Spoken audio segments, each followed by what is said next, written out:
Hi and welcome to my wee channel, The Wandering Kilt.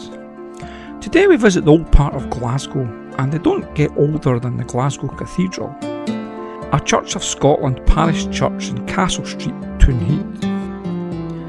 It is the oldest cathedral on the Scottish mainland and the oldest building in Glasgow as well, opening its doors in 1197 no less. It was originally a Roman Catholic cathedral, but thankfully was spared the destruction that many other religious buildings suffered during the Reformation. With a spire height of 225 feet, it is an iconic landmark of Glasgow. The building itself was started in 1136 and was consecrated in 1197, so 61 years passed from start to finish. Crikey, those builders weren't fast, were they? Although it has had a bit of a facelift in the 13th century, and is the final resting place of St Mungo, the patron saint of Glasgow.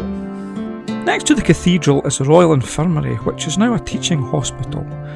It was built in the ruins of the Bishop's Castle and was opened in 1794. A further building was opened by King George V in 1914. And the hospital could count Joseph Lister amongst its alumni. He noticed that many patients were dying from sepsis and found with the use of carbolic soap the mortality rate could be substantially reduced. Well done him.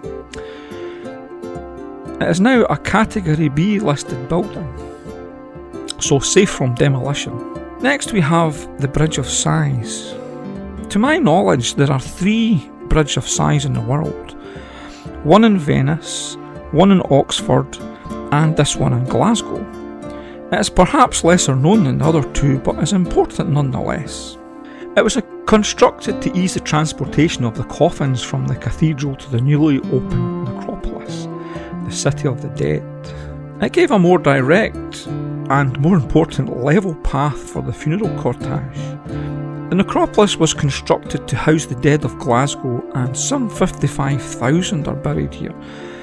There are only around 3,500 gravestones or monuments though. It opened its gates in April 1833, and it's in the popular Victorian style with graves dotted about here and there, and not in rows like the modern cemeteries. It's a nice quiet part of Glasgow, well obviously.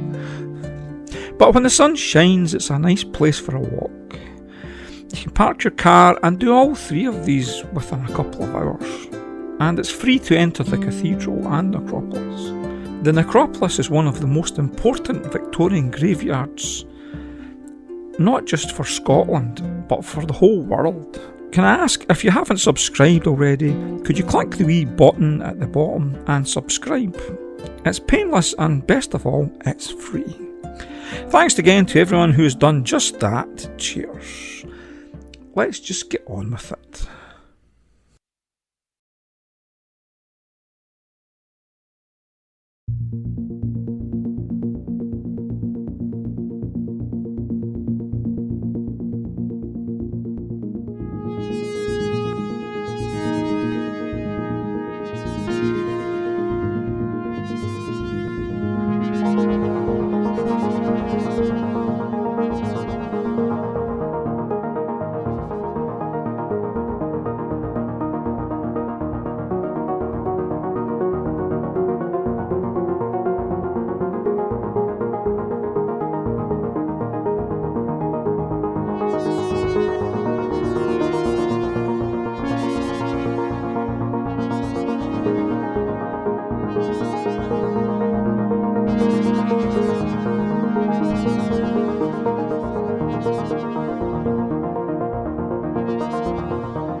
Well, that was old Glasgow, an area best summed up as a place where it's possible to be hatched, matched and dispatched all within half a mile, with the hospital, church and graveyard all nearby. I hope you enjoyed this video. If you did, give me a thumbs up, or if you're feeling generous, buy me a coffee on my app, strangely enough called Buy Me a Coffee. With the dark nights drawing in, it'll be challenging to keep filming, but I'll do my best. As I look at the big clock on the wall, once again I see time has beaten us, so until the next time, bye for now.